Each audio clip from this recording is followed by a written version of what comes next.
అందరికీ నమస్తే. Welcome to my channel. Devi నవరాత్రుల్లో అమ్మవారికి 7వ రోజు ఇష్టమైన నైవేద్యం కదంబం అండి. దీన్ని మనం సాంబార్ రైస్గా కూడా పిలుస్తాము. ఈ కదంబం ఎలా ప్రిపేర్ చేయాలో ఈరోజు చూద్దామండి.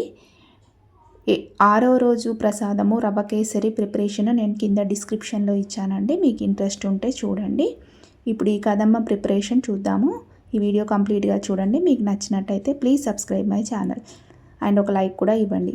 ఇప్పుడు ఒక కుక్కర్ తీసుకొని దాంట్లో 1 కప్పు రైస్ తీసుకోండి. 1/2 కప్పు కందిపప్పు తీసుకొని ఇది ఒక 2 టైమ్స్ చాలా బాగా వాష్ చేసుకోండి.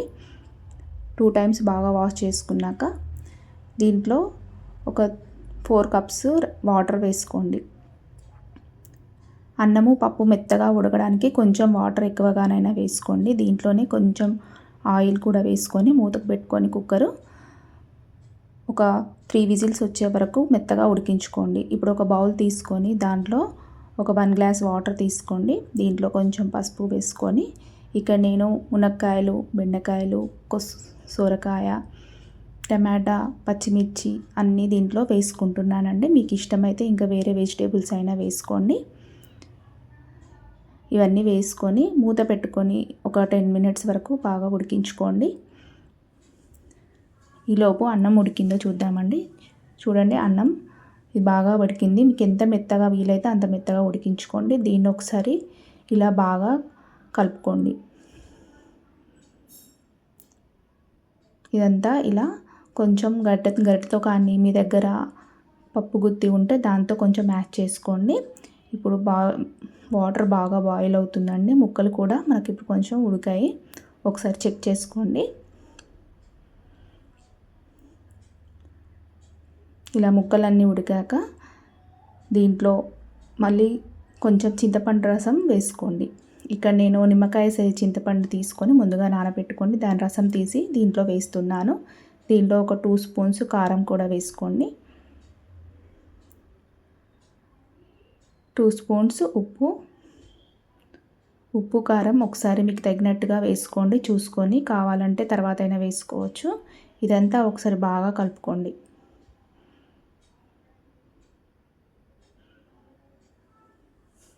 దీంట్లో కొంచెం సాంబార్ పౌడర్ వేస్తున్నాను.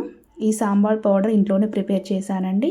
దీన్ని కూడా లింక్ కావాలంటే నేను డిస్క్రిప్షన్లో ఇస్తాను. ఒకసారి చెక్ చేసుకోండి. ఇప్పుడు అదంతా బాగా కలుపుకొని దీంట్లో ఇప్పుడు మళ్ళీ 1 గ్లాస్ వాటర్ వేసుకొని దీంట్లో మనం ముందుగా ఉడికించుకున్న అన్నము పప్పును మెత్తగా మ్యాష్ చేసుకొని దీంట్లో మొత్తం వేసుకోండి.